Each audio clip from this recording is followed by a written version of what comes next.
গরুর মাংস খাওয়ার দিক দিয়ে সেরা দেশটির নাম জানেন? জেনে নিন কোন 5 দেশের মানুষ সবচেয়ে বেশি গরুর মাংস খায়। 5 নম্বরে রয়েছে ব্রাজিল। ব্রাজিলের একজন বাসিন্দা বছরে 35 কেজি গরুর মাংস খায়। 4 নম্বরে রয়েছে অস্ট্রেলিয়া। একজন অস্ট্রেলিয়ান বছরে 37 কেজি গরুর মাংস খায়। 3 নম্বরে রয়েছে যুক্তরাষ্ট্রের নাম। যুক্তরাষ্ট্রের বাসিন্দারা বছরে গড়ে 38 কেজি গরুর মাংস খায়। 2 নম্বরে রয়েছে জিম্বাবুয়ে। মাত্র 1.5 কোটি মানুষের দেশ জিম্বাবুয়ে। এখানকার বাসিন্দারা গড়ে বছরে 42 কেজি গরুর মাংস খান। সবার প্রথমে রয়েছে আর্জেন্টিনা।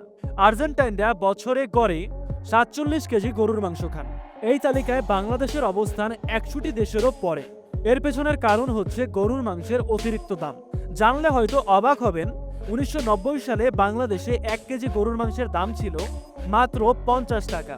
10 বছর আগেও অর্থাৎ 2014-15 সালের দিকে গরুর মাংসের দাম ছিল কেজি প্রতি 250 টাকা। বর্তমান সময়ে সেটি গিয়ে দাঁড়িয়েছে 800 টাকায়। সমগ্র দক্ষিণ এশিয়ার মধ্যে বাংলাদেশেই গরুর মাংসের দাম সবচেয়ে বেশি।